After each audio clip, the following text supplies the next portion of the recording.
Қайырлы кеш. Қайырлы кеш. Қалайсыздар? Қал жағдайларыңыз қалай? Бүгінгі сәрсенбі күннің сәттісінде, сәрсенбі күннің кешінде сіздермен бүгін керемет эфир жасап отырмын. Сіздерге бүгін сабақ үйретемін. Бүгін көп адамның проблемасы, көп адамның жанына бататын, көп адам жауабын таппай жүрген, көп адам шешімін таппай жүрген, қиналып жүрген саланың бірі ол қаржы мәселесі. Бүгін осы эфирде қаржыға байланысты сауатымызды, қайырлы кеш. Бүгін қаржыға байланысты көзқарасымызды реттейміз және қаржыға байланысты негативті программалардан арыламыз. Бүгін өзімізге қаржының ағынын, қаржының ақшаның потогын ашамыз. Сол туралы айтамын және сіздерге үйретемін. Қалай ақшаға деген көзқарасыңызды реттейміз. Сразу қазір осы тікелей эфирде орындаймыз. Қолдарыңызға блокнот немесе қағаз бен қалам алып, ручка алып отырыңыздар. Эфирге қосылатын бір қатысушы болса, сол қатысушыны мысалға келтіре отырып, басқаларыңызда өздеріңіздің блоктарыңызды анықтайсыздар. Ең алдымен ақша деген не? Ақша деген ол тек қана қолға ұстайтын купюра немесе біздің счетымыздағы көптеген суммалар емес. Ол ақша деген, ол энергия. Барлық жерде ақшаның энергия екенін айтады. Ақша энергия, ақша энергия. Ал ақша кімнің энергиясы? Ненің энергиясы? Ол энергия қайда? Ол энергияны қалай ашу керек? Ол энергия қай жақта блоктанып тұр? Ол энергияны кім блоктап тұр? Ол энергия деген оның ағынын қалай ашуға болады? Ол туралы көп ақпараттарды ешкім тереңірек айтпайды. Өйткені барлығы тек қана курста, сабақта айтады, барлығы ақылы. Ал бүгін сіздер соның барлығын тегін аласыздар. Неге? Өйткені көп адамдар мейлі маған сеансқа келсін, мейлі маған сеансқа келмей ақ қойсын, бірақ адамдардың қазіргі кезде көп айтады, барлығы ақша жоқ, ақша жетіспейді, айлығым аз, анау жоқ, мынау жоқ. Неге? Өйткені ақшаның қандай энергия екенін білмейді. Ақша туралы, оның қандай ресурс екені туралы, ақша қандай ресурс екендігі туралы толық білмейді. Оны қалай тез алуға болады, ол кеңістікте қаншалықты бар, ол қайдан келіп жатыр, ол ақша деген не жалпы? Сол туралы көп адамдар жалпы ақшаның энергия екенін көп жерде қазір естіп жүрсіздер өздеріңіз, бірақ ол кімнің энергиясы, ненің энергиясы, ол энергия не үшін сізде болмай жатыр, соны ешкім түсінбей жүр. Бүгін соны түсінеміз. Енді сіздерге бір сұрақ. Сіз үшін ақша ол не? Сіз үшін ақша деген табыс көзі ме? Сіз үшін ақша деген мүмкіндік пе? Сіз үшін ақша деген қажеттілік пе? Жоқ, әлде сіз үшін ақша деген қиындық көзі ме? Сіз үшін ақша деген не? Дәл қазір өзіңіздің қолыңызға қаламыңызды алып жазыңыз. Ақшаға деген көзқарасыңыз жазыңыз. Сіз үшін ақша не?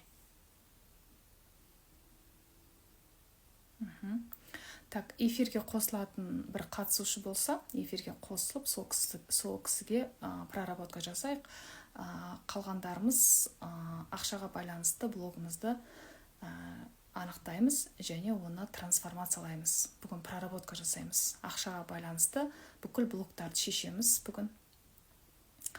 Ақшаға байланысты қорқыныштарды, ақшаға байланысты үрейді, сенімсіздікті, жоқ болып қалатын, кредитке батып кетудің себептерін бүгін білесіздер, не үшін олай болып жатқанын, иә? Сонымен бүгін 1 сағат бойы ақшамен жұмыс жасаймыз. Мені жасаңыз дейді. Так, қосылыңыз маған запрос жіберіңіз, мен сізді қосайын. Ал қалған оқырмандар қолдарыңызға қалам, қағаз алып отырыңыздар. Және де менің парақшама жаңадан қосылған оқырмандарға қош келдіңіздер деймін. Менің парақшамда тек қана энергетика ғана емес, менің парақшамда өзіңізге қажетті өмірдің барлық салаларына жауап таба аласыздар, иә? Сол үшін менің парақшамды қазір осы эфирді бөлісіп қойыңыздар. Бұл эфирді көп адам көрсін, потому что көп адам қазір ақшадан қиналып жүр, иә? Ол негативті ұстанымдардың өздерінде бар екен де білмейді. Оны қалыпты жағдай деп ойлайды.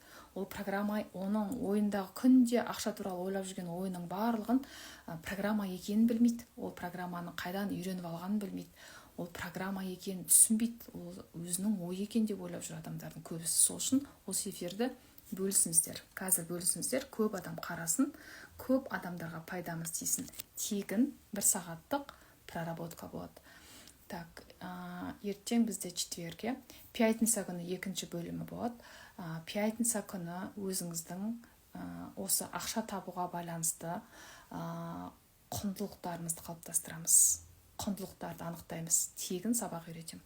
Пятница күні сағат тоже 19:00-де осы ақшаға байланысты өзіңіздің ішкі қабілеттеріңізді ашуға арналған тағы да 2-ші ақшаның жеңіл келуіне байланысты 2-ші бөлім тікелей эфир өткізем. Тоже ол жақта құндылықтарды анықтаймыз. Өзіңіздің бойыңызда құндылықтардың қандай екен және ол құндылықтарды сіз қаншалықты қолданып жүрсіз? Құндылық деген жалпы ол не? Ол сіз қандай құндылықты пайдалана алмай жүрсіз?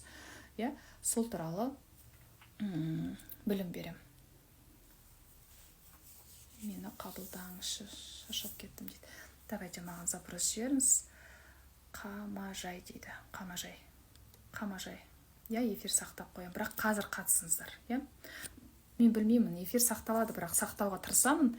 Мен білмеймін, техникалық егер ақаулар болып жатса, алдыңғы эфир сақталмай қалуы мүмкін. Сол үшін аяғына дейін болыңыздар. Және осы эфирдің жағында ракетаның суреті тұр, иә?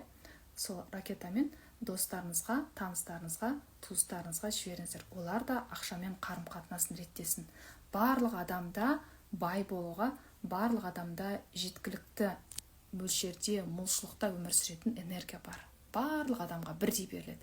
Тек қана бүгін шешетін негативті установкаларды өзгертіп, жаңа установка қалыптастырғаннан кейін сізге энергия ағыны, іштегі блоктардың орны энергияға толып, энергияңыз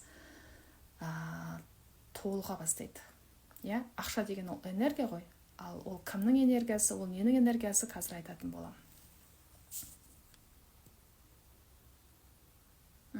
Қатысып отырмын дейді. Так, ақшаның энергиясы ол сіздің бойыңызға беріліп тұрған, сіздің бойыңызда бар, жоғарыдан келетін, ең жоғарғы тербелістегі, ең жоғарғы толқындағы энергия.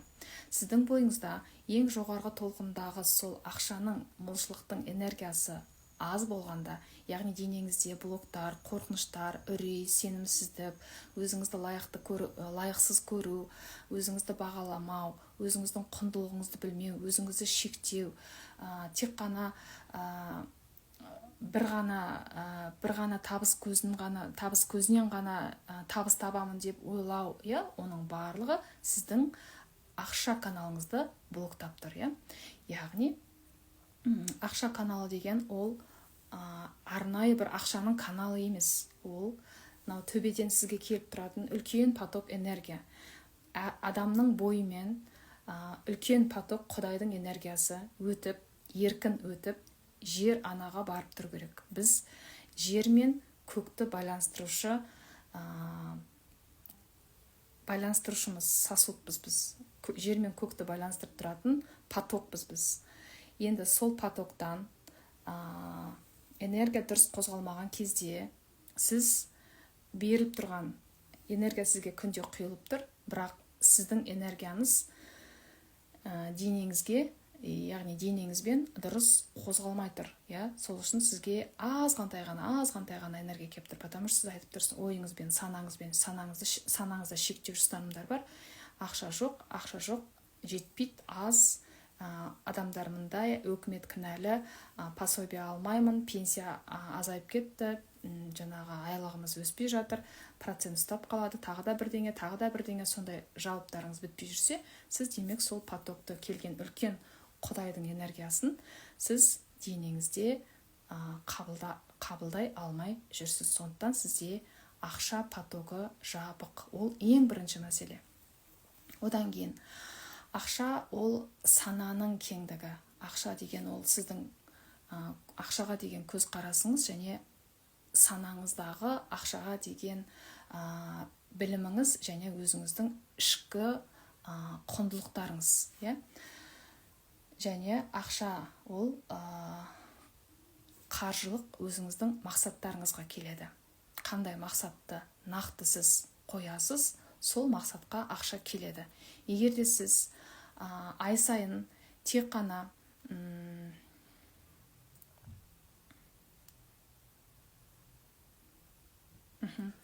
егер де сіз ақшаны тек қана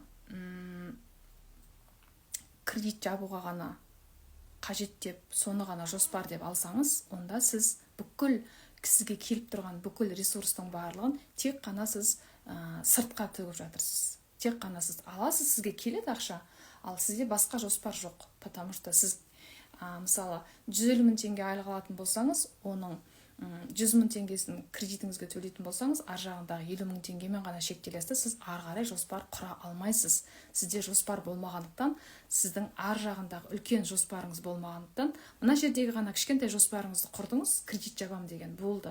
Сол жоспарға ғана кеңістік ақша беріп тұр, ал қалған үлкен сізде жоспар жоқ.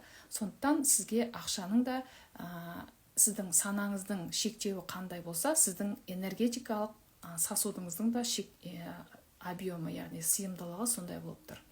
Яғни сіздің денеңізден энергия осындай ғана болып жүріп өтеді.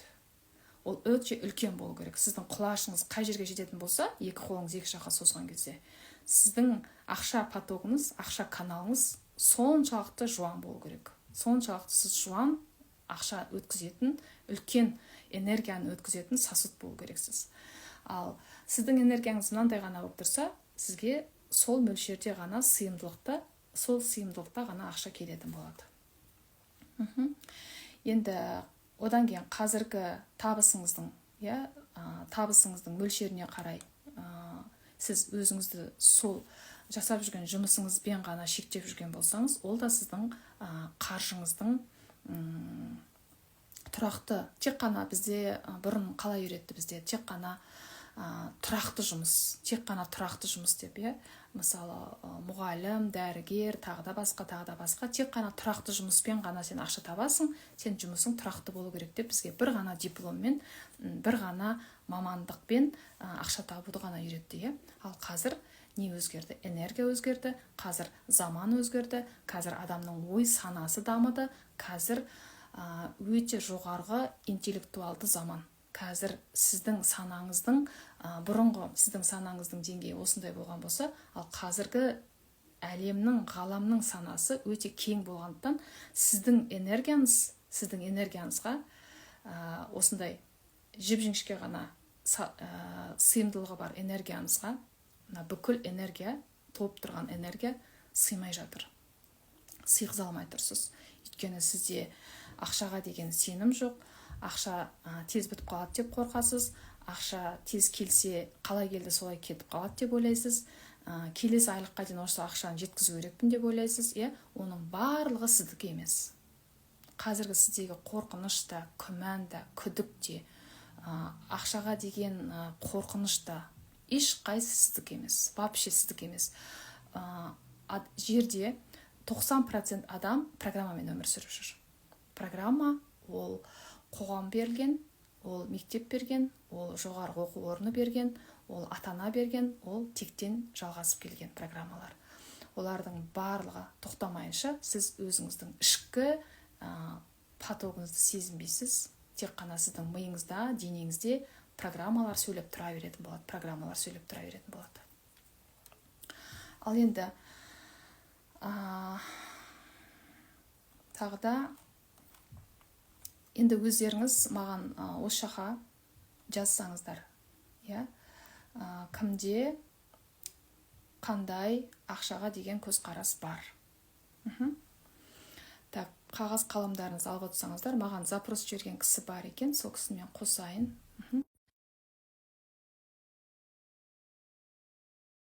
Ақшаға байланысты қазір ұстанымдар жазамыз, теріс ұстанымдар де.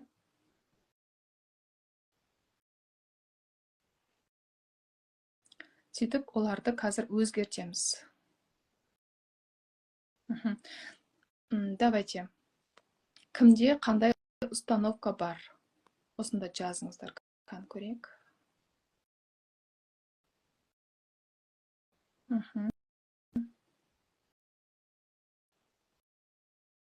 Жаңа мені қосыңызшы деп жатқан кісіні таппай қалдым.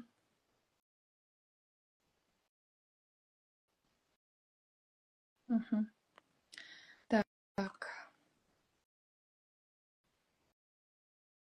Ақшадан қолым тар дейді. Енді осыны жазасыз да, астына енді осыған стоп дейсіз. Әрқайсыңыз өз ұстанымдарын жазасыз да. Жаңа Қамажай маған запрос жіберіңізші. Так, Қамажай.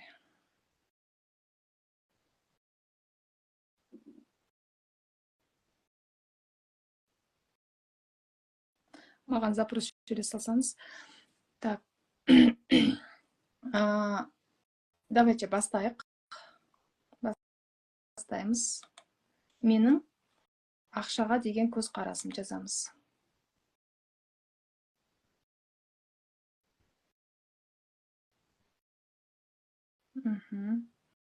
Ақша үнемдей алмаймын, пособие, кредит, қарызға кетеді дейді. Ақша суша ағып кете береді. Өйткені сіздердің бензин құйып атқан бактарыңыз тесік. Немен тесік? Қорқынышпен, негативті установкамен, үреймен, оймен, сөзбен, ақшаның келген энергияны шашпау, келген энергияны оймен, сөзбен, әрекетпен шашпаған кезде, сіз Құдайдың берген күнделікті энергиясын бойыңызда сақтай аласыз. Энергия жыртық болған кезде сізде энергия тұрмайды. Энергияның барлығы ағып кетеді. Келді энергия. Сіз таңертең ояна салып қорқып ояндыңыз, энергияны төктіңіз. Бір адамға сын айттыңыз, энергияны төктіңіз. Бір адамға жаман сөз айттыңыз, энергияны төктіңіз. Ашуландыңыз, энергияны төктіңіз. Қорқтыңыз, энергияны төктіңіз. Үрейлендіңіз, энергияны төктіңіз. Кредиткерлерге дірілдедіңіз, энергияны төктіңіз. Ал тағы да енді осындай негативті ойларыңызбен, әрекеттеріңізбен энергияны шашқан кезде сізде өзіңіздің ішкі құндылығыңызды ашып, ішкі әлеуетіңізді, ішкі қабілетіңізді, қасиетіңізді, талантыңызды, дарыныңызды қолданып, басқа жақтан ақша табуға сізде идеяға энергия жетпейді.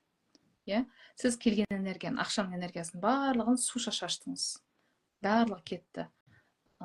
Баланы ұрып жібердіңіз, күйеуіңізге жаман сөз айттыңыз, біреуді өсектедіңіз, көзің жетпеген нәрсеге біреудің пікірі бойынша бір нәрсе, бір жаман негативті сөздер айттыңыз, оның барлығы слив энергия. Ақшаны орнымен дұрыс жұмсай алмаймын, қолыма ақша түссе, тез жұмсап қоямын. Сол не себепті? Потому что келген ақшаны дұрыс жұмсау, ол ең алдымен сізде жоспар жоқ. Сіз келген ақшаны неге жұмсайтыныңызды білмейсіз. Сіздің ойыңыз оң жақта, санаңыз сан жақта шашырап жүр. Сіз мысалы жоспар құрмайсыз. Осы ақша келсе маған, сізде яғни кіріс пен шығыстың несі жоқ, отчет жоқ сізде. Кіріс те жазбайсыз, шығыс та жазбайсыз. Демек сіздің кірісіңіз шығысыңызға қарағанда аздау болып тұр. Иә, ақша түссе тез жұмсап қоя берсеңіз, демек сізде жоспарланбаған сатып алулар бар. Жоспарланбаған, қажетсіз, керек емес. Мысалы, сіз жоспар құру керексіз. Осы айда сізге не керек? Және сіздің азық түлігіңізге қанша ақша кетеді?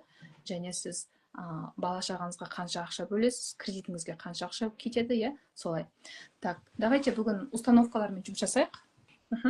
Сосын қалғандарын үлгерсем, соңына қарай айтам, ақшаны қалай, жоспарды қалай құрамыз, кредитті қалай тез жабамыз, және қарыздардан қалай тез құтыламыз. Жоспарын үйретем.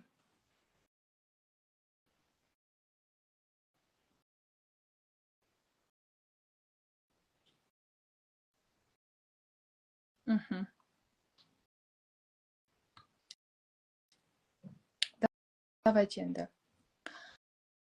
Бір кісі шықсын, эфирге қосылсын, сол кісінің проработкасына қарап отырып, өздеріңізбен проработка жасайсыздар. Кәні Қамажай деген кісіні қабылдайын. Так, кеттік қыздар. Қолдарымызға қалам, қағаз аламыз. Сіз үшін ақша деген ол не? Ақшадан қорқасыз ба? Керемет дейді. Иә, қыздар, бүгінгі менің эфирге шыққандағы мақсатым шын мәнінде адамдарға, қанша адам көреді мен білмеймін, бірақ негативті установкаларды жою. Так, негативті установкалар, олардың түрі өте көп. Олардың ата-анадан берілген, қоғамнан берілген, мектептен, университеттен берілген түрлері өте көп. Мысалы, ата-анаңыз бала кезіңізде ақша жоқ деп көп айтқан болса, сізде ақша жоқ деген установка бар. Кім установка жазды, қыздар? Жазыңыздар. Төменге жазыңыздар. Кім қанша установка жазды бағанадан бері? Текпен байланыс. Текпен байланыс ол өте ұзақ тақырып, оған бір күн арнайық, текпен байланысқа. Өйткені ол жай ғана бір ауыз сөзбен айта салатын тақырып емес, өте терең тақырып. Сол үшін текпен байланысты бөлек бір күн арнап жасайық. Так, кім жазды, қыздар? Кімде қандай негативті установкалар шықты?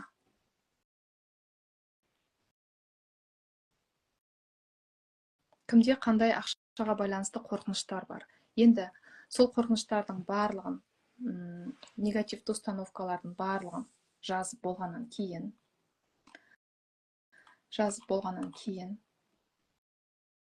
ақша қолдың кірі, бай адамдар ақшаны арам жолмен табады. Ақшасы бар адамдардың барлығын танысы бар. Ақшасы бар адамдардың барлығы алаяқтар. Ақшасы бар адамдардың барлығы олар адал жолмен ақша таппайды деген установкалар бар болса, олардың барлығы сіздікі емес, олардың барлығын тоқтатасыздар. Тоқтатамын дейсіз, барлық установкалардың барлығын жазасыздар. Сөйтіп тоқтатасыздар. Тоқтатқаннан кейін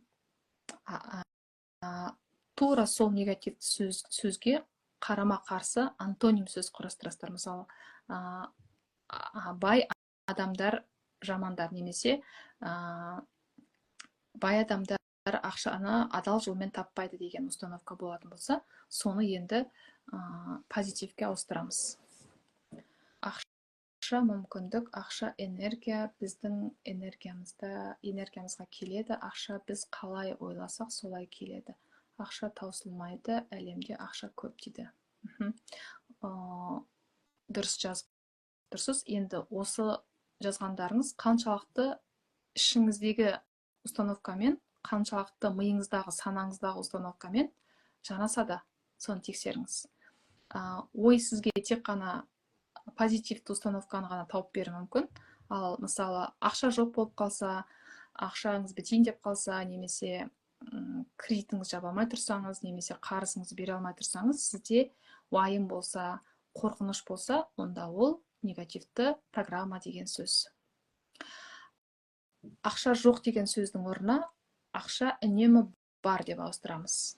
Кеңістікте ақша өте көп, өйткені Құдайдың энергиясы, Алланың энергиясы ешқашан таусылмайды. Яғни энергия таусылмаса, демек ақша да таусылмайды деген сөз.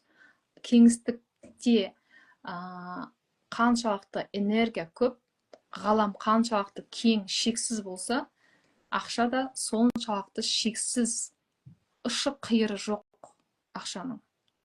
Просто сіздің энергетикалық сыйымдылығыңыздың көлемін, сыйымдылығын арттыру керек. Оны сіз немен арттырасыз? Энергетикалық сыйымдылықты сіз практикалар арқылы арттырасыз. Сіз санаңызды кеңейту арқылы арттырасыз. Және тұжырымдарды, ұстанымдарды жою арқылы арттырасыз, кеңейтесіз.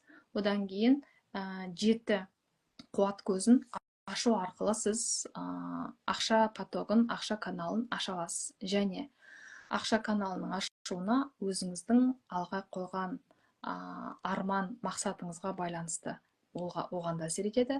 Ақшаның, келіп тұрған ақшаның сізден суша кетуі, ол сіздің тауып жатқан, жасап жатқан жұмысыңыздың қаншалықты сапалы жасап жүрсіз, оған да байланысты. Сіз қаншалықты жұмысыңызды сапалы орындап жүрсіз, қаншалықты сіз алған, кеңістіктен алған ақшаның есесін, ақысын қайтарып жүрсіз еңбегіңізбен, оған да байланысты. Мысалы, сіз жасап жүрген жұмыста сіздің қызметіңіз арқылы сіз қоғамға белсенді, беделді табыс әкелу керексіз. Қарапайым мектепте мұғалім болсаңыз да, сіз арқылы мектептің атақ абыройы көтерілу керек. Сіз арқылы оқушының білімі көтерілу керек. Сіз арқылы оқушы саналы, сапалы білім, өмір сүріп үйрену керек. Солай, сіз 350 мың теңге мектептен айлық алатын болсаңыз, сол кеңістіктен алған 350 мың теңгенің энергиясын сіз дұрыстап орнын толтыру керексіз, сол алған энергияның. Ақшаның энергиясы ол кеңістікте энергия, біздің аура қабаттарымыз энергия болып тұрады, олардың барлығы және қай кезде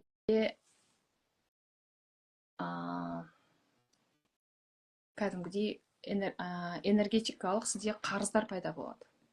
Сіз өзіңізге уәде бергенде, ойша немесе ауызша уәде бергенде, мысалы сіз айттыңыз, осыдан 200 мың теңге алсам, барып өзіме алтын алмасам деп айттыңыз да, бірақ айлық келген кезде ақшаңыз анаған кетті, мынаған кетті, алтын ала алмай қалдыңыз.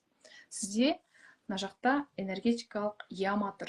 Сіз оймен ол яманы орып алдыңыз. Енді сол яманы не істейсіз? Толтыру керексіз. Сіз өзіңізге өзіңіз қарыз болып тұрсыз. Енді сіздерге тапсырма.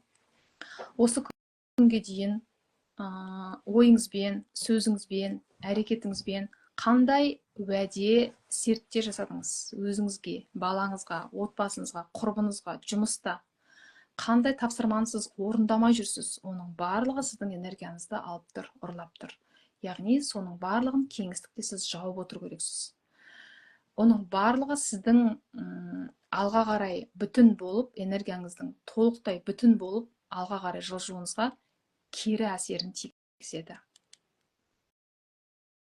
Қаншалықты сіз өзіңізге шынайсыз? Қай кезде қандай уәде бердіңіз? Ойша, сөзбен, телефонмен. Сосын өздеріңіздің кіріс, шығыс дәптерін арнаңыздар. Күнделікті жаратып жүрген ақшаңызды жазасыз, айлығыңызды жазасыз, және табысты күнделікті табатын болсаңыз, күнделікті табысыңызды жазыңыз. Ай сайын табатын болсаңыз, ай сайынға сізге үйіңізге келіп түсетін кірістер жазасыз, общий суммасын. иә, мысалы пособие, алимент, тағы да бірдеңе. Сонымен сіз ай сайын сізге қанша доход түседі. Енді қағаздың екінші бетіне расход жазасыз, шығын. Енді сіздің шығыныңыз ай сайынға бір нан алсаңыз да нанның ақшасын жазып қоясыз, салфетка алдыңыз жазып қоясыз. Сөйтіп айдың соңында кірісіңіз бен шығысыңызды салыстырасыз. Сіздің кірісіңіз шығысыңыздан көп болу керек. Не үшін айдан айға ақшаңыз жетпей қалады? Өйткені сізде жоспарсыз, қажетсіз покупкалар бар. Магазинге кіре салдыңыз, мысалы сізде бұл аптада, мысалы аптасына сіз 2 рет, жарайды, 1 рет балық алуыңыз керек болды, аптасына 1 рет балық алуыңыз керек болды, бірақ сіз көшеде кетіп бара жатқан балықты қарап қызықтыңыз да, тағы да аптаның 2-3 күндері сіз тағы да балық алдыңыз. Сізге ол уже 2-3 артық расход болып тұр. Солай болу керек. Үйіңіздегі алатын продуктыңыздың есебі, жоспары, иә, аптаға жететін, айға жететін продукты болу керек, және оны сіз өзіңіз контрольдап отыру керексіз. Қаншалықты, қанша күнге жетеді, қалай, иә, дисциплина болу керек. Сіздің миыңызда тәртіп болу керек, сіздің әрекетіңізде тәртіп болу керек, сіздің үйіңізде тәртіп болу керек. Сол кезде сізде ақша тұрақтайды. Тәртіп, ереже мида да, өміріңізде де тәртіп, ереже, дисциплина болмаған кезде сізде расход та барлығы көбейеді, артық шығындар көбейеді. Содан кейін тағы да ақшаның сізге келмеуіне әсер ететіні қарым-қатынас. Қарым-қатынас дегенде көп адамдар қарым-қатынасты тек қана ер адам мен әйел адамның, және әйел адам мен баланың, немесе туған туысқандармен сондай қарым-қатынас деп ойлайды. Ал қарым-қатынас ол сіздің жұмысыңызға деген қарым-қатынас, қарым-қатынас ол денсаулыққа, қарым-қатынас сіздің денеңізге, қаншалықты сіз дененің ақысын берушісіз, қаншалықты сіз тәннің ақысын берушісіз, қаншалықты сіз жанның ақысын берушісіз, қаншалықты сіз жаныңызды дамыттыңыз, қаншалықты сіз санаңызды ашып жүрсіз.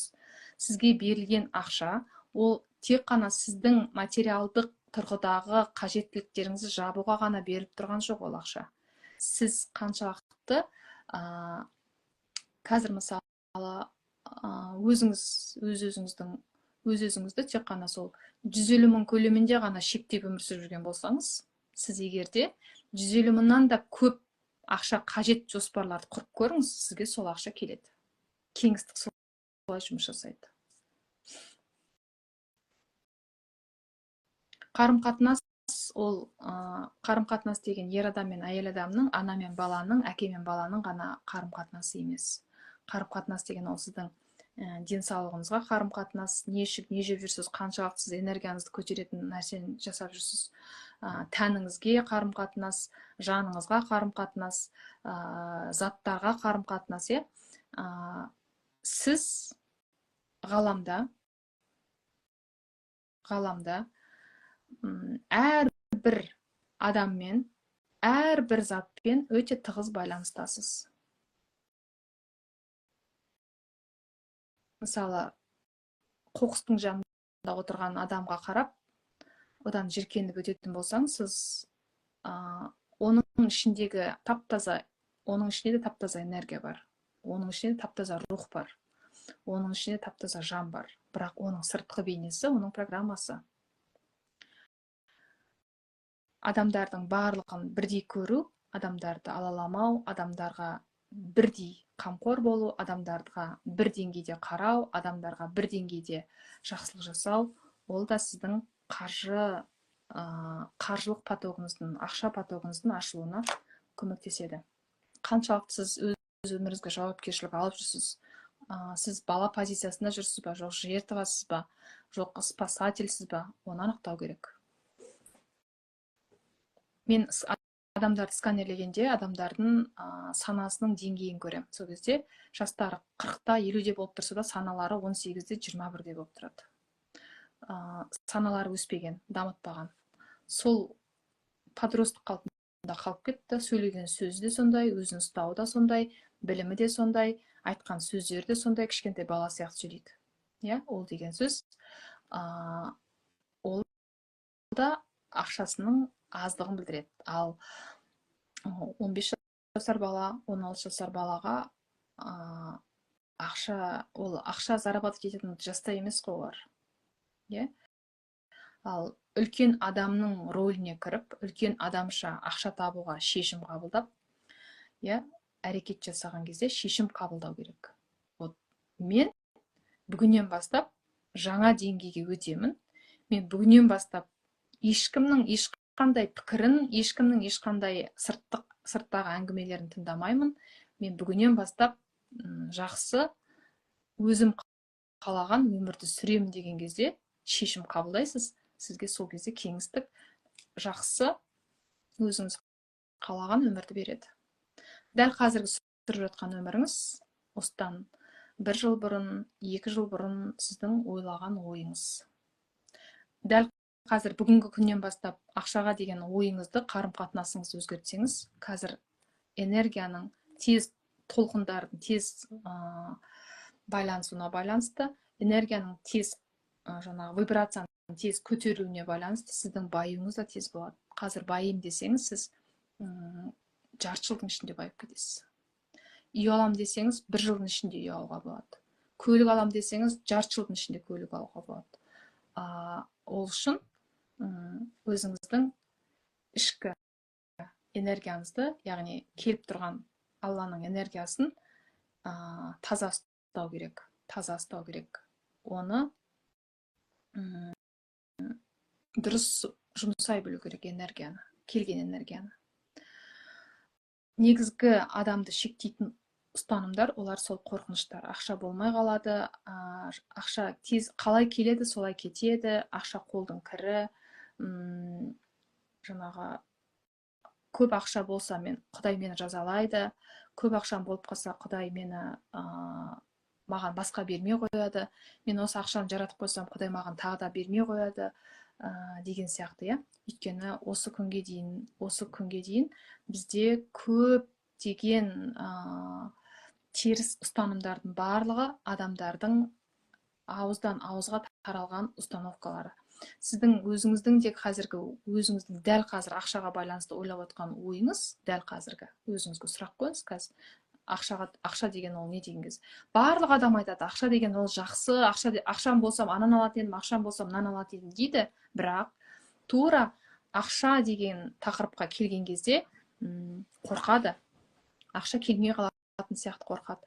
Ақша келсе де қайттан бітіп қалады деп қорқады. Иә, жаңа айтып отыр ғой, қыздар, ақшам келеді, тез кетіп қалады деп. Өйткені ойында сондай программа бар. Ойында сондай установка бар. Ақша келеді, тез бітіп қалады, мен тез жарап тастауым керек деп қорқып тұрады іштей. Іштей қорқып тұрсыз. Сіз ақшаны тез жарап тастасаңыз, ішіңізде сондай қорқыныш бар. Егер де мен қазір ақшаны тез жаратып алмасам, ақша маған қайттан келмей қалады. Иә? Немесе бір адамдар ақшаны өзінен өзі тығып жүреді. Еш нәрсе алмайды, тығып жүреді. Оны бір күні әйтеуір бір жағымсыз оқиғаларға жұмсайды. Неліктен? Өйткені бұрынғы кездегі жаңа раскулачивание, жаңа репрессияға ұшырады ата-бабаларымыз, иә, сол программалар бар түпсанада. Тектік жадыда сақталған, тектің жадысында сақталған сол программалар. Ол адамға тектен текке энергетикалық деңгейде қайталана береді. Ал программаны тоқтату ол сіздің қолыңызда. Қазір сіз өзіңіздің ұл қыздарыңызға тура сіздің әке-шешеңіз айтқан сөздерді қайталап айтып жүрген болсаңыз ақша туралы, сіздің балаларыңыз да сол установкамен өсіп жатыр. Ақша бар деп түсіндіріп айту керек. Ақша бар, бірақ қазір осындай нәрсеге жұмсаймын. Саған келесі айда алып беремін деген сияқты.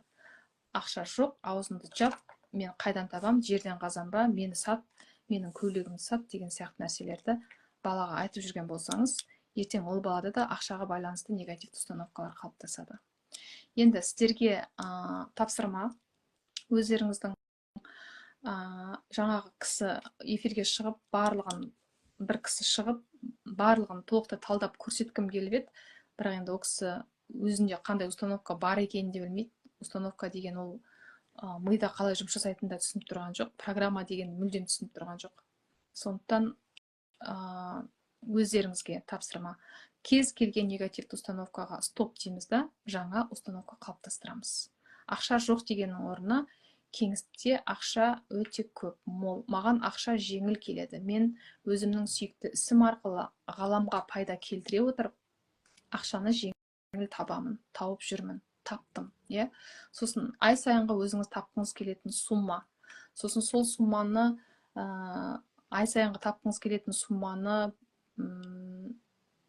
суммаға жету үшін, иә, мысалы сіз күнделікті ақша таппайтын болсаңыз, бір айлыққа қарап отыратын болсаңыз, онда сіз бір айда табатын ақшаңыздың суммасын жазыңыз, например, қанша миллион, өзіңізге определенный бір сумманы жазасыз. Сосын сол суммаға, егер сол суммаға не аласыз?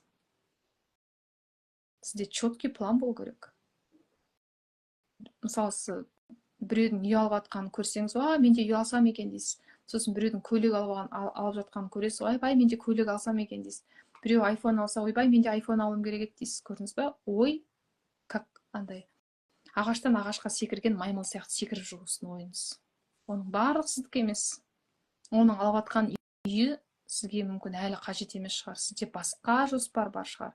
Сіз мүмкін тапқан ақшаңызды білім алу керек шығарсыз.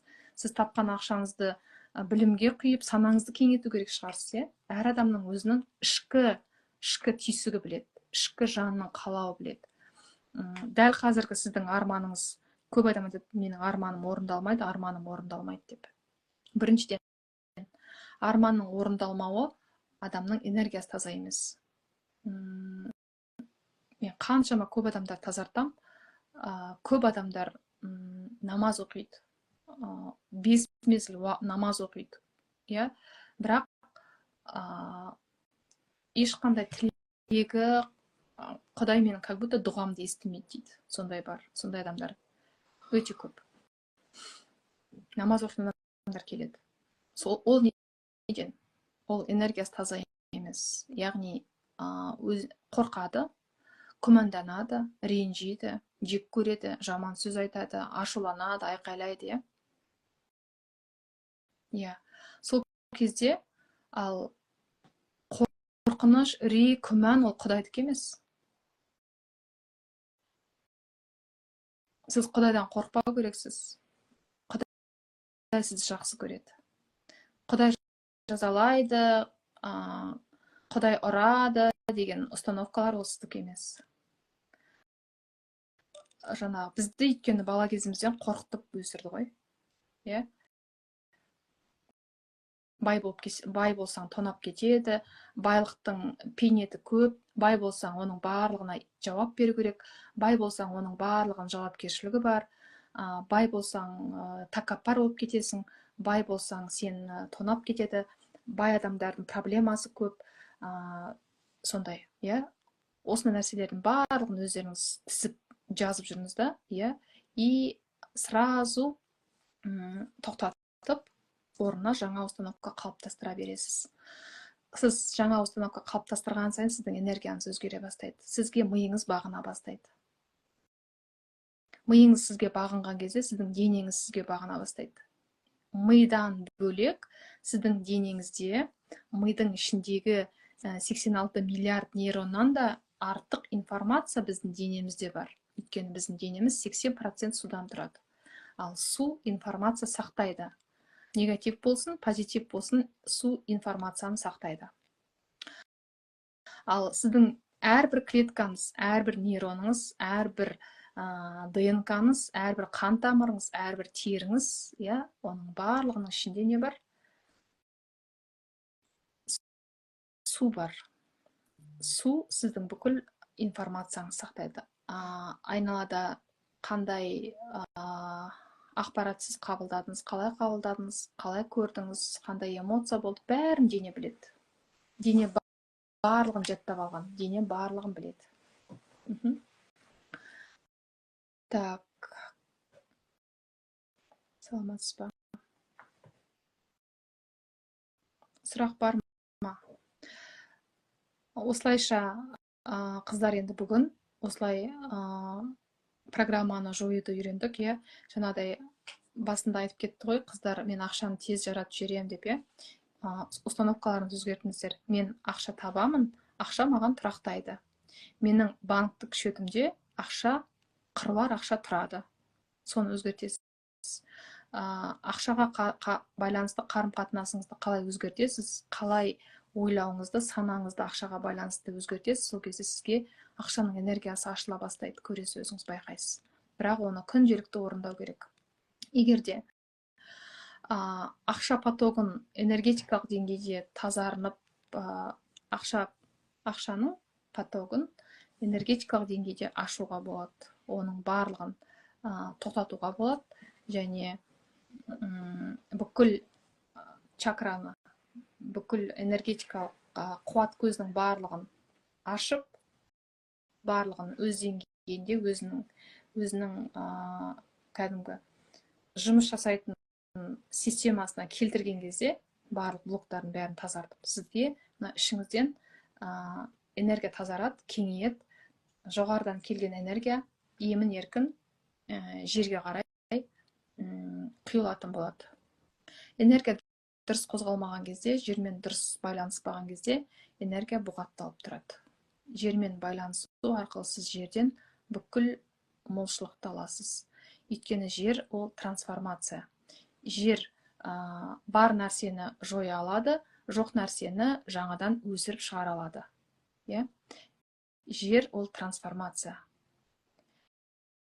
Жермен сіз энергетикалық деңгейде байланысу арқылы сіз бүкіл молшылықтың энергиясын бүкіл денеңізге тарта аласыз. Сіздің қазіргі көзге көрініп тұрған тәніңіз бұл 99.9% энергиядан тұрады. Біз еш нәрсе емеспіз.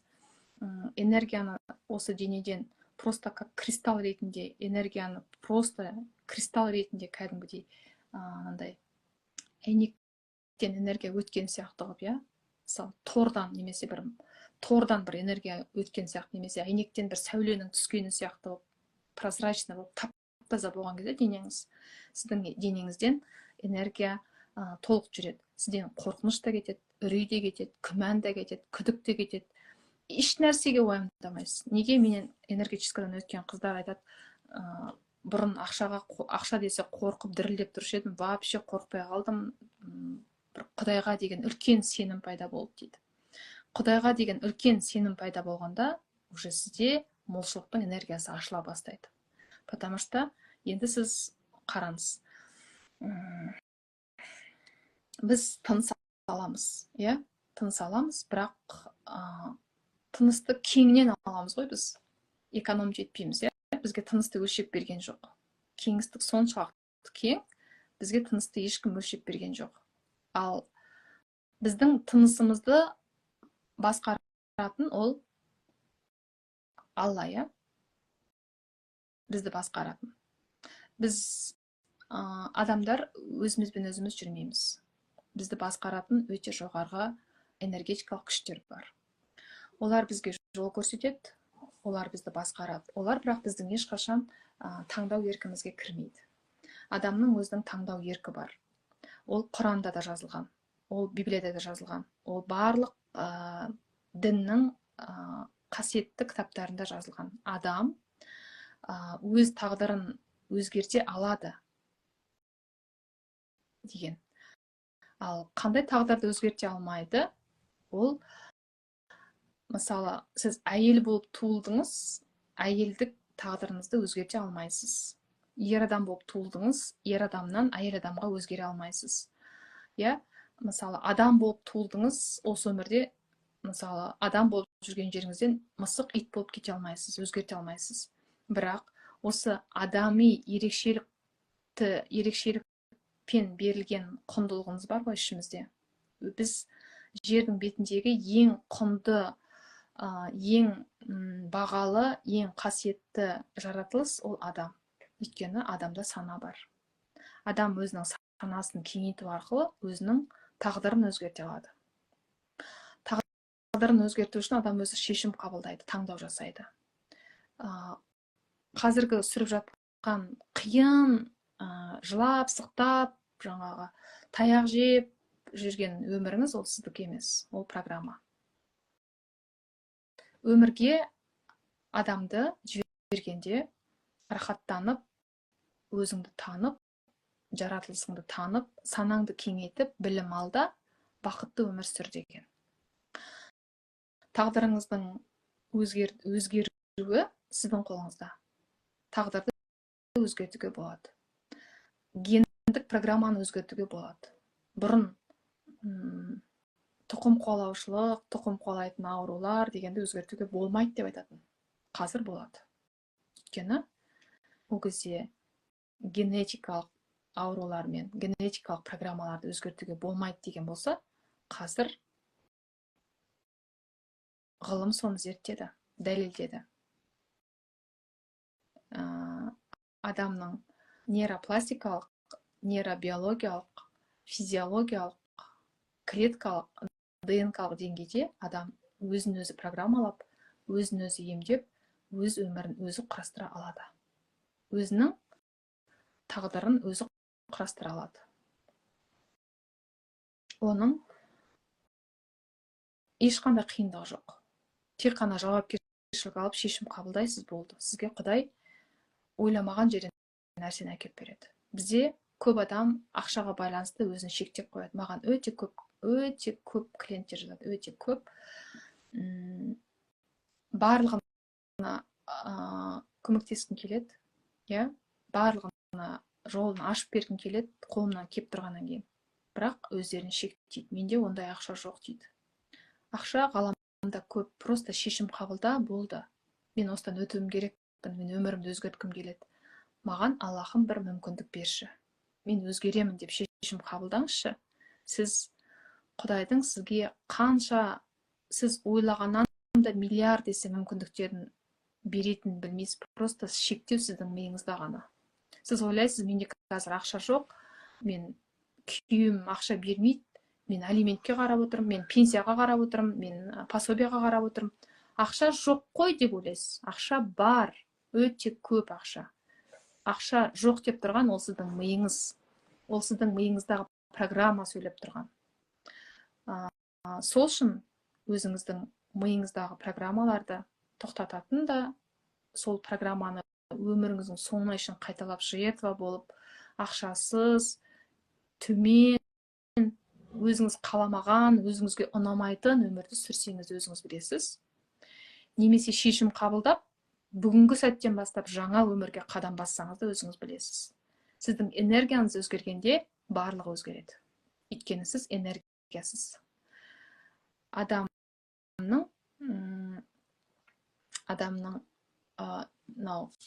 мен сізге экраннан көрініп тұрған тәнім, ол бір ғана процент материя.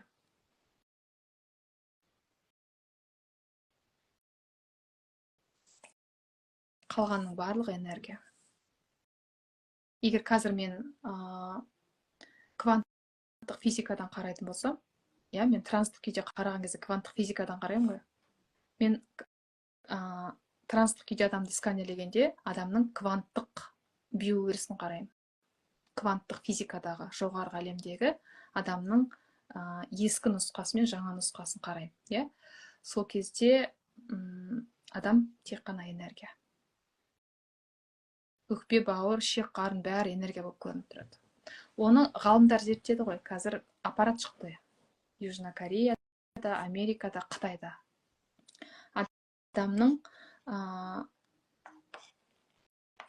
Адамның дыбысы арқылы, адамның үні арқылы, яғни адамның биополисі арқылы, адамның энергетикалық блоктарын анықтайтын, сканерлейтін, адамдардың программасын анықтайтын сондай аппарат шықты. Тесланың аппараты. Машина бар ғой, Тесла деген. Сол Тесланың несі. Тесланы құрастырған ғалым сол ойлап тапты. Сондықтан бұл әлемде барлығы мүмкін. Онлайн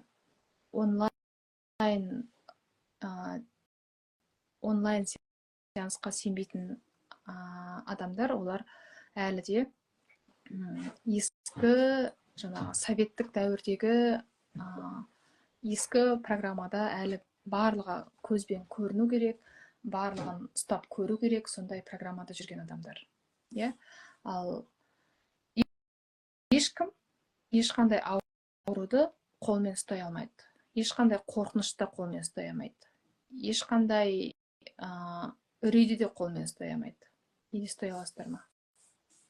Оның барлығын тек қана ми құрастырып беріп тұр, потому что мидың түп санасында сіздің өмірлер бойы анаңыздың құрсағында жатқаннан бері қарай жазылған программалар бар. Барлығы сіздің жадыңызда сақталып тұр. Жаңағы мен айтқан техниканы жаттап алыңыздар, иә, ойды басқару. Ойды басқарған кезде программаны басқара аласыз. Программаны басқарып жойып, орнына жаңа программа қалыптастырған кезде сіздің кәдімгідей энергияңыз ауысады, өзгере бастайды. Так, жұма күні тағы да екінші ақша потогына байланысты тағы да екінші сабағымыз өтеді. Жұма күні сағат 17-19:00 болады, иә. Енді ақша потогын ашуға, ақша каналдарын емдеуге, ақша каналдарын кеңейтуге, шығармашылық потокты ашуға, мидың программасын тоқтатуға арналған 3 күндік медитация болады, қыздар, жазылсаңыздар болады. Бір күндігі 10.000 теңге болады. Бір күндігі 10.000 теңге болады, 3 күндігі 30.000 теңге болады. Ол жақта мидағы установкалар тоқтатамыз ақшаға байланысты. Негізі тек қана ақшаға ғана байланысты емес, барлық салаға өте керемет молшылық ашатын практика жасаймыз. Чакра тазартамыз, чакраны емдейміз. Орган тазартамыз, орган емдейміз.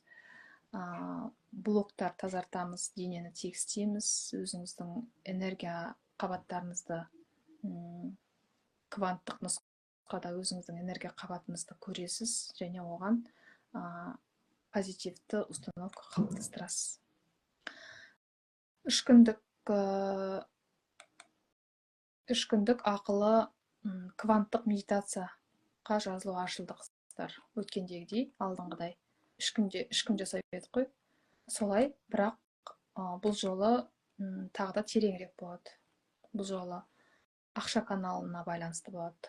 Ақша каналына, ақшаның энергиясына дайын болу, қабылдай алу, жаңағы детский позициядан шығу, тектік программаларды жою, чакраларды ашу, сондай терең практикалық, медитациялық практика болады 3 күн.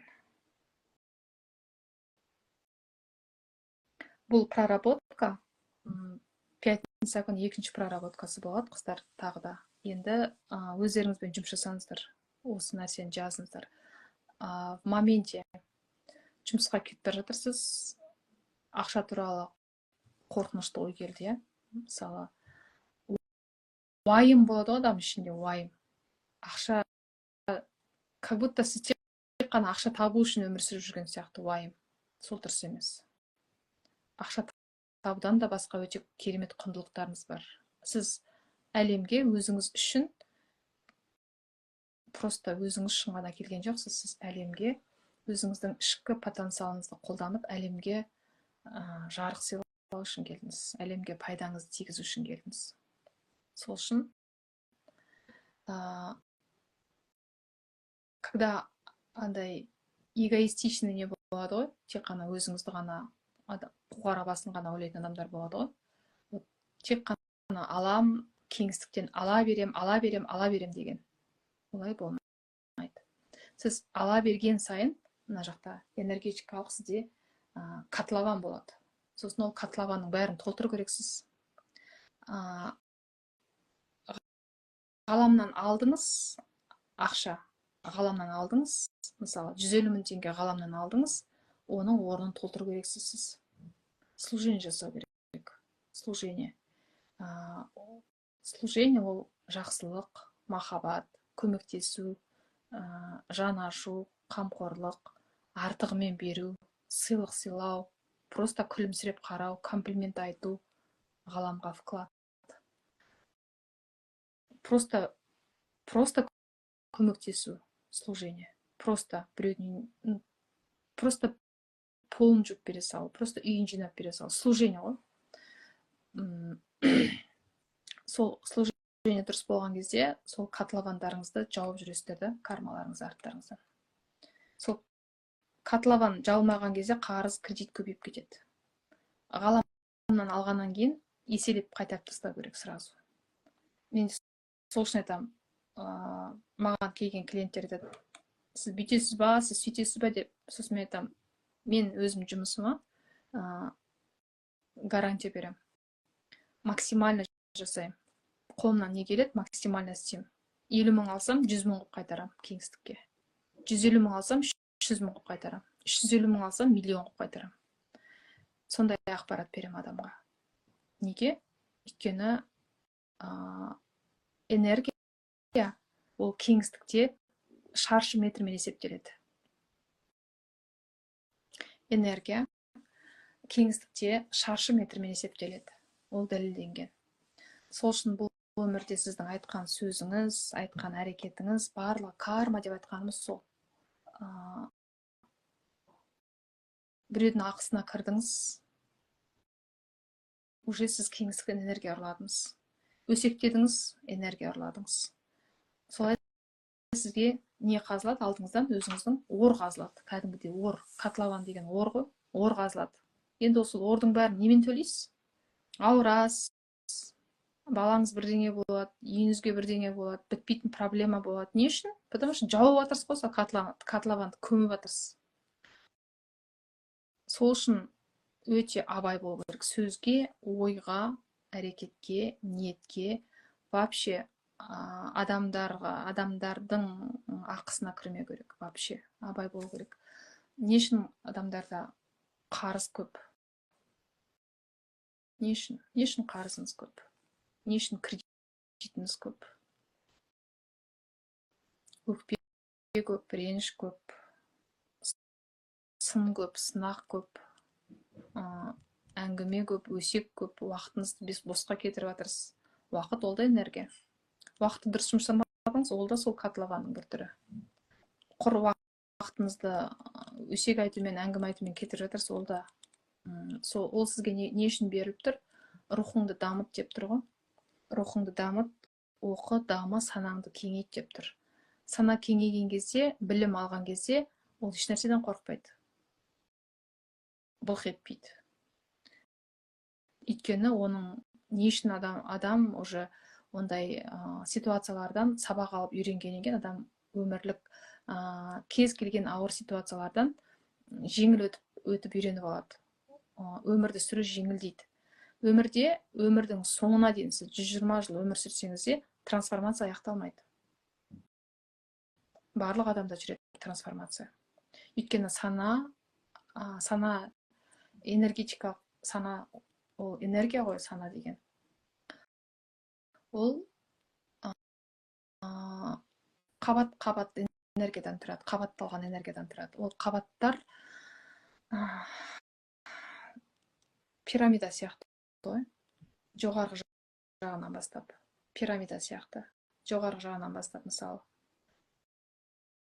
білім алдыңыз, келесі деңгейге өттіңіз, келесі деңгейге өттіңіз, келесі деңгейге өттіңіз. Или пирамиданы былай теріс қаратып қойған кезде. Пирамиданы теріс қаратып қойған кездегі сана, иә? Ең абсолюттік деңгейге өткен кезде, адам абсолюттік деңгейге өткен кезде, бұл жаңағы пятый измерение деген, сол санасы адамның кеңейген кезде 5-ші өлшемге өтеді. 5-ші өлшем деген ол сананың ең шарықтаған жері, жаңағы не айтса да, не ойласа да тез қабыл болады, тез орындалады, ғаламнан алам деген шертіп жүріп алады. Сондай деңгейге жетеді. Сана кең, энергия кең. Жаңағы сасудыңыз кеңейді. 100 миллион болса да, 100 миллиард теңге болса да, сияды, сасудыңызды көтере аласыз.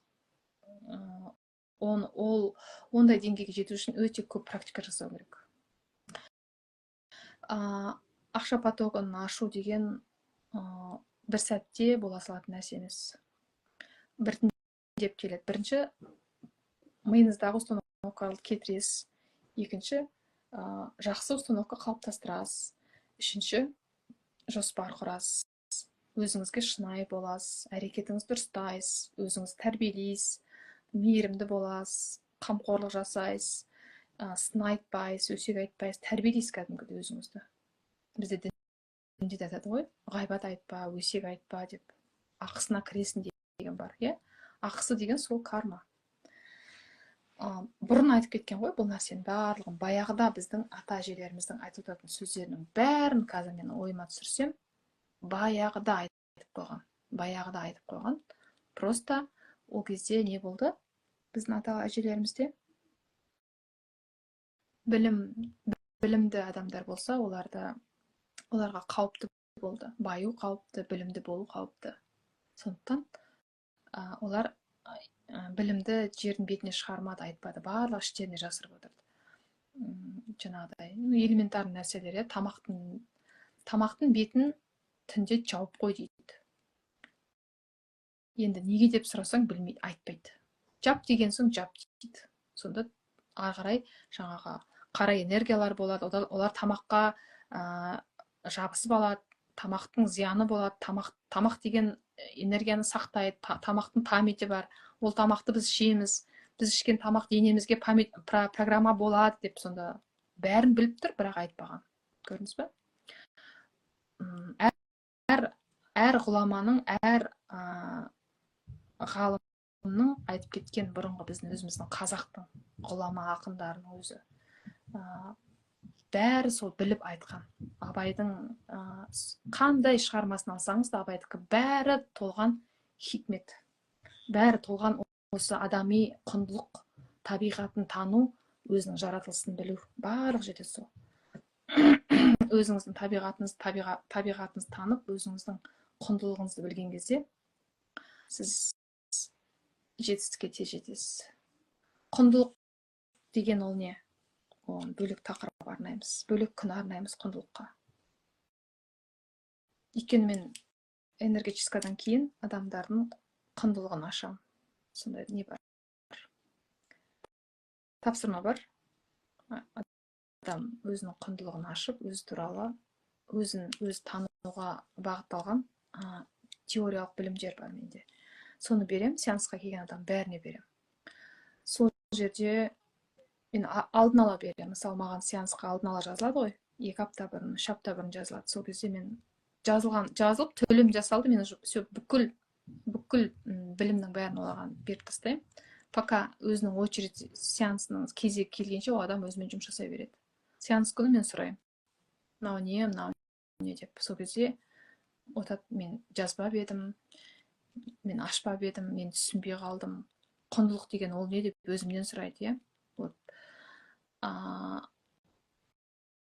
Сана деңгейі шарықтаған кезде адам кәдімгідей үлкен өмірлік кезеңге өтеді. Үлкен позицияда ақша сұрағанда, сіз кәдімгідей қомақты ақша ұстайсыз.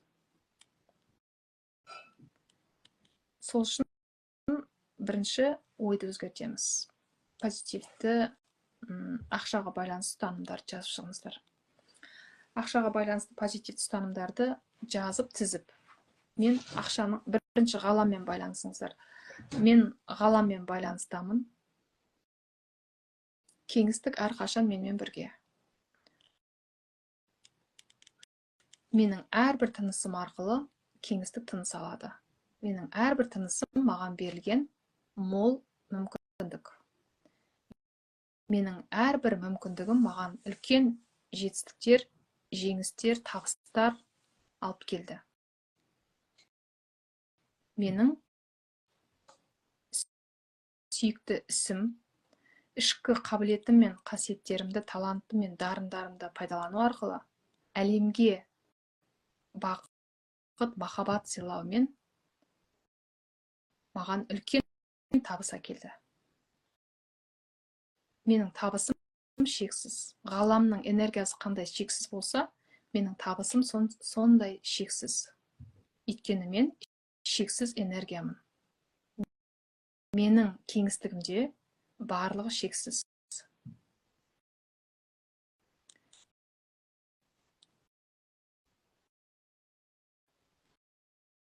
Осылай өздеріңіздің установкаларыңызды осылай өзгертесіздер. Ақша ол үлкен мүмкіндік. Ақша ол шексіз. Ақша менің өзімнің қалауыма келеді. Мен тапқан ақша маған тұрақты түрде келеді. Маған ақшаның ағыны тұрақты түрде келіп тұр. Менің ақша ағыным үздіксіз жұмыс жасап тұр. Менің ақша ағыным ашық. Мен ақшаға ашықпын. Мен ақшаны жақсы көремін. Өйткені мен өзімнің энергиямды құрметтеймін, өзгенің де энергиясын құрметтеймін. Мен өзгенің энергиясын, өзгенің қабілетін, өзгенің қасиетін, дарынын, энергиясын құрметтеу арқылы мен ғаламмен байланыстамын. Мен ғаламмен байланысқан сайын, терең байланысқан сайын, менің молшылығым артты. Маған молшылықтың энергиясы үздіксіз келіп тұр. Менің табысым күн санап артып тұр. Бүгіннен бастап мен ақшаның жаңа толқынына өттім. Менің ақшам менің барлық қажеттіліктеріме жетеді. Менің банктік шотым ақшаға толып тұр.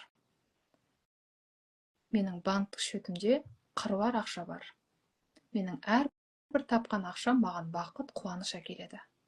Менің ақшаларым ол менің ішкі әлеуетім. Менің ақшаларым ол кеңістіктің таусылмас қазынасы. Менің қазынам шексіз. Мен шексіз энергетикалық қазынаға баймын. Менде барлығы бар. Өйткені менің бойым толған Алланың күші, Алланың энергиясы. Менің денем, әрбір клеткам барлығы молшылықтың энергиясына толып тұр. Осындай аффирмацияларды өзіңіз құрастырып алып, бір ай бойы тоқтамай күнде оқитын болсаңыз, өзіңізге нейропластикалық өзіңізге жаңа установкалар қалыптастырасыз, және энергияңыз ауысады.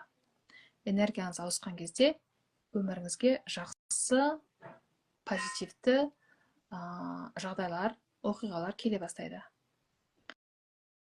Сіз нені көбірек айтасыз, сіздің фокусыңыз қай жерде болады, нені көп ойлайсыз, сол жерде ойыңыз болады. Сүйікті ісіңізді тапқаныңызда және сүйікті ісіңізді тапқан кездегі өзіңіздің сезіміңіз, қай жерде тұрсыз, үстіңізде не бар, қандай киім кидіңіз, не істеп жүрсіз, қай жердесіз, айналаңызда кім бар, аяғыңыз қандай нені сезіп тұр, үстіңізде қандай сапалы киімдер бар, қандай сападағы үйде тұрасыз, қандай сападағы көлікте айдап жүрсіз, кіммен тұрып жатырсыз, өзіңізді қалай сезінесіз, барлық жеткілікті ма, сондай сұрақтарды қойып өзіңізге визуалдап өзіңіздің болашағыңызды құрастыра аласыз. Осы өзіңіздің болашағыңызды визуалдап, барлық вниманияңыз сол болашағыңызда және өзіңіздің қалаған өміріңізде болған кезде, сіздің өміріңіз әп-сәтте өзгереді, дереу өзгереді. Қазір өзгеру деген проблема емес. Тек қана миыңыздағы шектеуді өзгертсеңіз болды. Және өзіңіздің ойыңызды өзгерту арқылы, өзіңіздің сөзіңізді өзгерту арқылы, сіз кеңістікке жағымды энергия таратқан сайын, сіздің жаңағыдай ашылып кеткен котловандарыңыз өзімен өзі жабыла бастайды. Не үшін садақа бер деп айтады? Не үшін бер деп айтады садақа? Садақа сол жаңағы котловандарды жабу үшін, энергетикалық қарыздарды жабу үшін.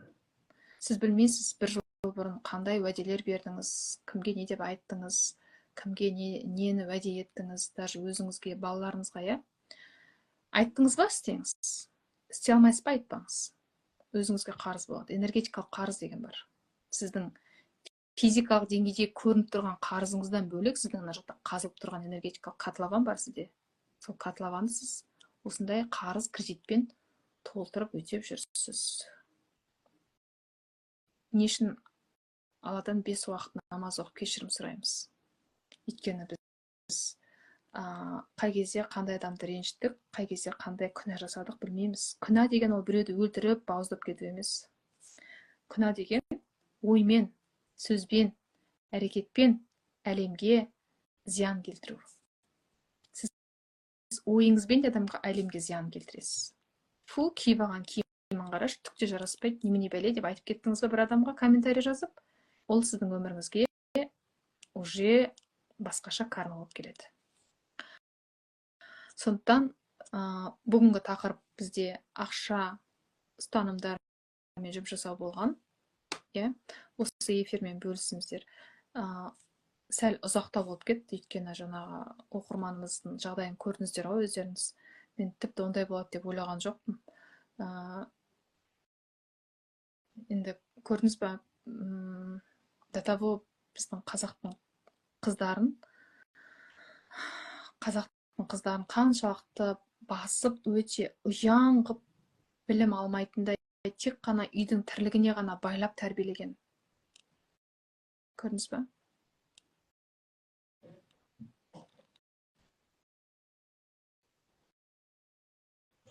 Үйдің тірлігінен басқа еш нәрсе істей алмаймын деп тұр, көрдіңіз ба?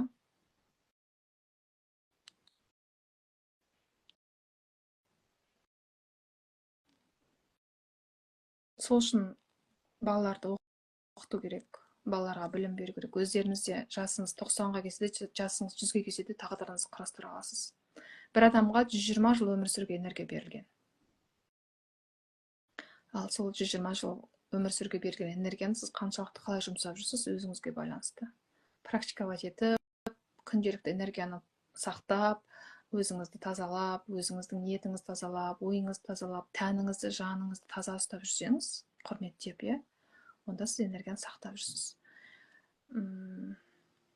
Адамдарды сканерлеген кезде түрлі адамдарды көремін ғой, сол кезде адамдар до того өздерінің денелерін сыйламайды, до того өздерінің денелерін тепкілеп тұрып ұстайды ғой, кәдімгідей шындай. Құрмет жоқ та өздерінің денелеріне, вообще сыйламайды энергияларын. Денелерін сыйламайды, тәндерін сыйламайды. Қалай болса солай. Ол адамға энергетика жасаған кезде мен ол қандай әрекет жасайды, қандай сөздер айтады, кіммен қалай сөйлеседі, өзінің әрекеті қандай, әлемге қандай зиян келтіріп тұр, қандай пайда келтіріп тұр, бәрін көрем. Менің мақсатым адамның жанын, тәнін қара күштерден арашалап, адамға өзінің ішкі нұрына қосу және дұрыс жол көрсету, өзінің құдайын тануға бет бұрғызу. Көп адам сұрайды, ой, Аллаға серік қосу емес пе деп. Аллаға серік қосу деген ол басқа бір адамға табынып кету, немесе басқа бір адамның затқа табынып кету, басқа бір адамды құдайдың орнына қойып, сол адамға жаңағы табыну ғой, адамға или затқа, айға, күнге, тасқа, тұмарға, тағы бірдеңе креске табынады ғой. Сондай ол құдайға серік қосу деген.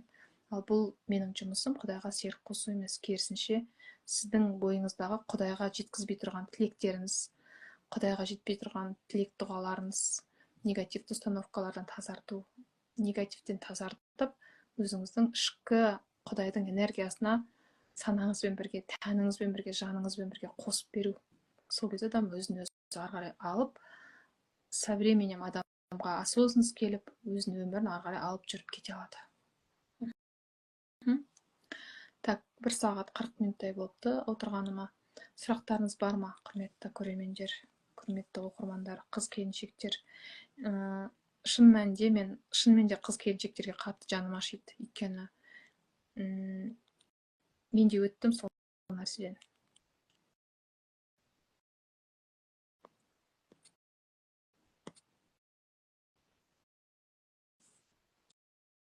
Дұрыс айтасыз дейді. Еркіндік бермеген бұрынғылар дейді. Иә, енді еркіндік алатын кез келді, қыздар, ояныңдар. Рахмет, күшті түсіндіресіз дейді. Қолжетімді болмайды, таза арынғым келеді дейді. Да. Проработка өтіп кетті ма дейді. Проработка өтті, иә. Саламатсыз ба дейді. Эфир сақтап қоям YouTube каналыма және Instagram парақшасын сақтап қоям, иә.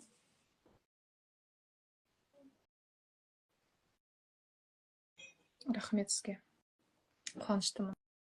Бір адамға болса да бір адамның құлағына жететін әңгіме айта алсам, демек әлемге жақсылық жасап жатырмын деген сөз. Барлық әрекетіміз Алланың разылығы үшін жасалады, Алланың игілігі үшін жасалады. Оның барлығы Алланың игілігі деген ол біз энергиямыз ғой, біз жанбыз. Біздің жүрегімізде жан бар, энергия бар, иә.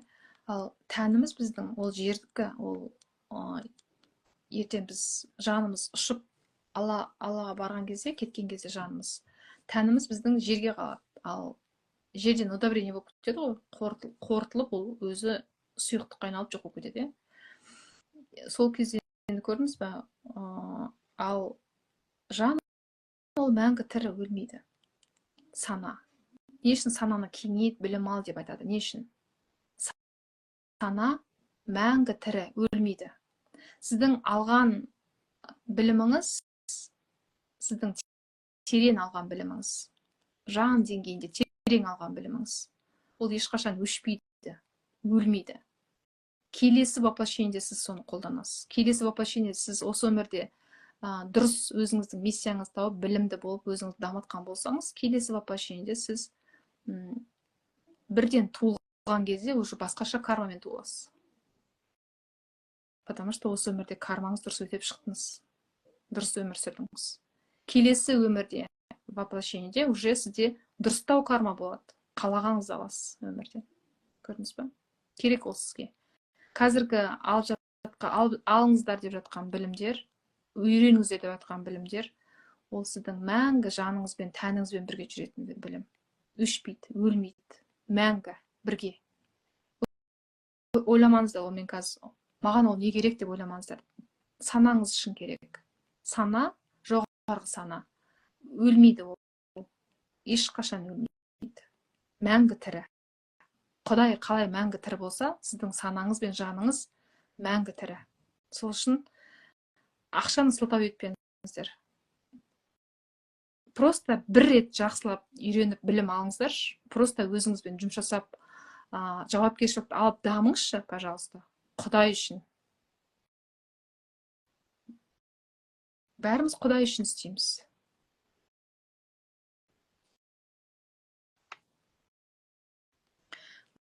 Өте түсінікті айтып түсіндірдіңіз. Сізге алғыс айтамын дейді. Өз жаным, рахмет. Өте қуаныштымын сізге пайдалы болған үшін. Шынайы сіз мейіріміңіз тасып тұр дейді. Рахмет. Көп инсайт алдым. Керемет қыздар. Қуаныштымын. Мен бүгін ниеттеніп шынымен де солай специально ақша тақырыбын қозғап шықтым, қыздар. Специально. Потому что көп адамдар жазады. Мен ақшам жоқ дейді. Мен жоқ деген сөзді вообще қолданбаймын. Мен жоқ деген сөз естісем денем дір ете қалады. Вообще айтпаңыздар жоқ деген сөз. Киім жоқ, ақша жоқ, тамақ жоқ деген вообще айтпаңыздар. Вообще лексикондарыңызды шығарып тастаңыздар.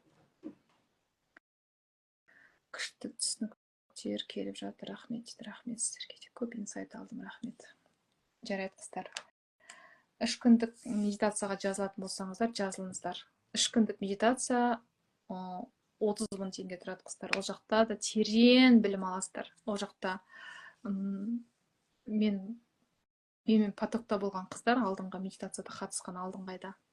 Айына 1 рет жасаймын. Осы жолы басқаша енді тәжірибелер жинадым. Осы жолы басқаша тереңірек болады. Потому что медитацияда қалай жүреді? Медитация ол жатталып алған бір сөз емес. Медитацияда мен көзімді жұмып отырған кезде адамдар туралы, адам қатысып отқан адамдар туралы маған информация келіп тұрады, мен сол информацияны адамға қондырамын, жаңа программаны, иә. Медитация вообще мощный өтеді, қыздар. Мақтанып та айта аламын, былай да айта аламын, потому что алдыңғы қатысқан қыздар супер результат көріп отыр. Динарамен тазаланғым келеді, бірақ берсенімшілік болмай қалады артта қатады дейді. Иә, потому что программа ғой, ми ғой сізге айтып тұрған. Тазаланба деп тұр, ми сізді постоянно алдайды, ми жоқ нәрсені бар дейді, бар нәрсені жоқ дейді. Ол кеңістікте ақша бар, ми сізге ақша жоқ дейді. Қорқыныш на самом деле жоқ, ал сізге ми айтады, қорқыныш бар дейді. Сенде қорқыныш бар, сенде стресс бар, сенде депрессия бар, сенде ауру бар деп айтады, ми айтады. На самом деле жоқ, еш нәрсе жоқ. Вообще даже ауру не существует. Представляете, қыздар, вообще ауру жоқ ешқандай. Ауруды ешкім қолмен ұстап, көзмен көре алмайды. Бүйрегім ауырды дейді, бірақ канал бүйректің ауруын маған бүйтіп ұстап біреу көрсете ала ма бүйректің ауруын? Ол блок әшейін, қорқыныш ол жақта тұрған. Болды, эмоциональды блоктар ғой. Миыңыздың құрбаны болсаңыз, до конца жизни осылай жалғастыра бересіз.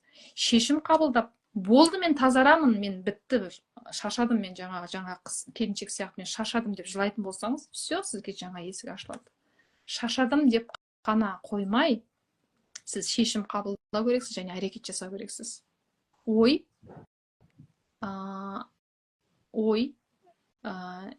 шешім, әрекет. Осы үшеуісі алып шығады. Ойыңыз таза болу керек, дереу әрекет жасау керек, шешім қабылдау керексіз және шешімнен кейін келген идеяны бірден әрекетпен іске асыру керексіз. Осы үшеуі сізді алып шығады. Көп рахмет, жеңілдеп қалдым. Мен сізге еш нәрсе істемедім, бірақ жылап жеңілдеген шығарсыз. Сізге тілекшімін. Өміріңіз жақсы-жаққа өзгерсін. Бірақ өзгертетін өзіңіз енді. Барлық адамға көмектескім келеді. Осы эфирмен бөлісіңіздер, көп адам көрсін. Өйткені көп деген кәдімгідей жүректен шыққан, шынымен де адамдарға көмектескім келеді. Тегін жасамайды емес, мен де тегін жасаймын. Алдыңғы айда мен қанша адамға тегін жасап бердім? 5 адамға тегін жасап бердім. Тазару да, медитация да, қаншама қыздарға тегін сабақтар беріп жатырмын, қаншама қыздарға тегін медитациялар беріп жатырмын, қаншама қыздарға бонусқа энергосеанстар беріп жатырмын, қаншама қыздарға топқа қосып, бірге қосып жіберіп, жасап жіберіп жатырмын. И одан ондай артық бергеннен ешкім кем қалмайды. Жадный болмаңыздар, кең болыңыздар. Энергия деген ол кеңдікті жақсы көреді, ол кең. Қыспаңыздар энергияны, наоборот, ашыңыздар, хорошо? Жақсы, қыздар, уже 1 сағат 49 минут болды. Бүгінгі эфирге қосылып, соңына дейін мен отырғандарыңызға қуаныштымын. Осы эфирмен бөлісіңіздер. YouTube каналыма тіркеліп алыңыздар. YouTube каналымда да нелер бар, медитациялар бар, эфирлер бар сақталған. Көп адам тыңдаған сайын, көп адамға біз әлемге көмектесеміз. Көп адаммен бөліскендеріңіз сайын, көп адамның көзі ашылады. Өйткені қазір көп адам бұрынғы советтік кезеңдегі установкалармен жүр. Советтік кезеңдегі программалармен жүр, қиналып жүр. Олар ойлайды, көп адам қиналып өмірді осылай қиналып сүру керек екен деп ойлайды. Біздің денеміз өмірді қиналып сүруге әбден дағдыланып кеткен. Әбден қиналып, ұйқысы қанбай, сондай қиналып тек қана ақшаны ауыр күшпен тауып, сондайға үйренген. Ақша ол жеңіл келеді. Ақша ол энергия. Күнделікті тынысыңыз қаншалықты үздіксіз келіп жатса, ақша соншалықты үздіксіз келіп жатыр. Бірақ сіздің шектеуші ұстанымдарыңыз ғой оны бөгеп тұрған. Өздеріңізбен жұмыс жасап, және мен айтқандай бағана установкаларыңызды өзгертіңіздер. Өздеріңізге ақшаға байланысты позитивті установка қалыптастырып, соны күнде миыңызда қайталап айтып жүріңіз. Ыдыс жуып жатырсыз, маған ақша жеңіл келеді, мен баймын, мен молшылықтамын. Басында миыңыз қасарысады, потому что тазармағандарыңыз бар, иә? Потому что энергетическадан кейін ми сразу шук тоқтайды. Миыңыз ашыған тоқтайды энергетическадан кейін. Как будто миыңыздың бәрін мен ашып, ішіне тап-таза энергияны құйып тастаған сияқты. Алдыңғы күні өткен келіншек кеше айтады, өзіме өзім сенбей жүрмін дейді. Миыммен кешке сөйлесіп сондай болады. Тазарасыздар. Жақсы, эфирге соңына дейін қатысып отырғандарыңыз үшін сіздерге рахмет айтам. Өмірлеріңізді өзгертуге шешім қабылдаңыздар. Сізді өмір, сізді ғалам, сізді жасыңыз, уақыт күтіп тұрмайды. Сен ақша тауып ал, сен кредитіңді төлеп ал, болмаса сен тағы да тойыңа барып ал, үйіңді алып ал деп күтіп тұрмайды. Үй, машина, ақша ол болады. Сіз жаныңыз тірі болған кезде. Адамдардың көбісі не деп ойлайды ақшаны? Ақша сырттан келеді деп ойлайды. Ақша сырттан келмейді. Ақша сіздің ішіңізде. Ақша сіздің ішкі энергияңызда. Сіздің ішкі энергияңыз дұрыс болғанда, түзу болғанда, басында бағана эфирдің басында айттым ғой, Құдайдың энергиясы сізде дұрыс ағып тұрғанда, толқыны, иә, қозғалып тұрғанда, сіздің ішіңіздегі энергия ол. Ақшаны сізге сырттан ешкім бермейді. Сыртта ақша жоқ. Ол сіздің ішіңіздегі энергия. Ақша ол энергия, ал ол энергия сіздің ішіңіздегі энергия. Сіз ойламаңыз, ақшада аспандағы энергия маған ақша болып келеді деп. Жоқ. Сіздің ішіңіздегі энергия таза болған сайын, сіздің ішіңіздегі энергиямен сіз байланыстыңыз мықты болған сайын, сізде молшылықтың энергиясы ашыла бастайды. Потому что мынау сіздің сасудыңыз үлкейе бастайды ғой. Қараңыз. Сіздің қазір сасудыңыз мынандай жіңішкелікте ағып тұр. Қорқынышпен, үреймен. Сіздің сасудыңыз денеңіздің барлығын толықтай жауып өтіп, поток болып өту керек, үлкен болып өту керек. Молшылықта өмір сүру керексіз. Бай болып өмір сүру керексіз. Жеткілікті болу керек бәрі жетіп тұру керек сізге. Ешнәрседен таршылық, қиыншылық көрмеу керексіз. Өйткені сіздің ішіңізде Құдай бар, жүрегіңізде Алла бар. Алла деген ол, көп адамдар Алланы бай болсам, мені Құдай жазалайды деген адамдар бар. Бай болудан қорқады, тәкаппар болып кетеді деп ойлайды. Бай болсам, менің қарым-қатынасым бұзылады деп ойлайды. Бай болсам, мен ешкімді менсінбей кетемін деп ойлайды. Бай болсам, адамдар мені өсектейді деп ойлайды. Бай болсам, мен адамдар көре алмайды деп ойлайды. Бай болсам, туысқандарым менен ақша сұрайды деп байғысы келмейтіндер бар. Оның барлығы сіздің түп санаңызда жатқан программалар. Енді өзіңізге сұрақ қойыңыз, мен не үшін байығым келмейді? Егер менде көп ақша болса, несі қауіпті? Көп ақшам болса, не үшін қауіпті? Көп ақша несімен қауіпті? Сол сұрақтарға жауап бересіз. Көп ақша болса не болады? Көп ақша, 100 миллион ақша берді сізге. Не істейсіз? Қайда жаратасыз? Ай сайынғы табатын ақшаңызға жоспар құрыңыз. Не аласыз, не қоясыз? Шығыс кірісіңіз есептеңіз. Ай сайынғы табатын жаңағы 10 миллион теңге ма, 10 миллион теңгеге жоспар құрыңыз, не істейсіз? Бәріне. Тиынына шейін. Күнделікті шығысыңыз бен кірісіңіз есептеңіз. Сосын өмірдің баланстарын ретке келтіріңіз. Денсаулық, қарым-қатынас, ақша, табыс, карьера, сүйікті іс, айналамен қарым-қатынас, ғаламға махаббат беру, жаңағыдай менталды қарыздар, солардың бәрін реттеген кезде ақша өзінен өзі келіп бастайды сізге. Жақсы қыздар, менімен бірге соңына дейін отырғандарыңызға рахмет айтамын. Сіздерді жақсы көремін. Сіздерге осындай жүрек менен. Күліп жүріңіздер. Өмір керемет. Өмірде сізде барлығы мүмкін. Тыныс алып тұрсыз, сізде бәрі бар. Тыныс алу тегін. Демек, бәрі болады. Тыныс алу деген ол сізден ақша демді бергенде Құдай сізге бүгін берем, ертең бермеймін демейді ғой. Күнде береді тынысыңыз. Таңертең ойланбастан оянып, тірлігін істеп жүресе, ойламайсыз ғой ертең бүгін маған ауаны көп берді, маған ертең ауа бермей қояды деп. Дәл солай, ақша да солай болу керек. Ақшаға деген қарым қатынасыңыз да сондай болу керек. Жарайды, бүгін ақшаны жарат біттім, бүгін ақшам бітті. Жарайды, ертең одан да көп ақша табам. Одан кейін ақшаға бір нәрсе алып жатқан кезде сол ақшаға алғыс айтыңыздар. 5.000 теңге жаратып жатсаңыз, мен бұл 5.000 теңге маған 100 еселеп келеді, 1000 еселеп келеді. Мен осы 5.000 теңгеге алғыс айтамын, жақсы көрем. 5.000 теңгені болған үшін рахмет айтамын. 5.000 теңгем болды, мен сол 5.000 теңге арқылы мен осындай продуктыларды алдым үйіме. Қандай күшті, рахмет, кеңістікке рахмет осы ақшаны берген. Міне, ал сіз ақшаны жаратып жатқан кезде не істейсіз? Қандай ойда боласыз? Соған мән беріңіздер. Ақшаны жаратып жатқанда қандай ойда боласыздар? Ақшаны жаратып жатқанда, ойбу, менде мына соңғы ақшам еді, бітіп қалатын болды, ертең ақшаны қайдан табам десеңіз, бітті. Ол ақша сізге, сіз ол ақшаны уже жылап тұрып жараттыңыз да, как будто соңғы уже бітті. Деміңіз таусылып жатқандай. Жоқ. Кең ғой, қыздар, кең.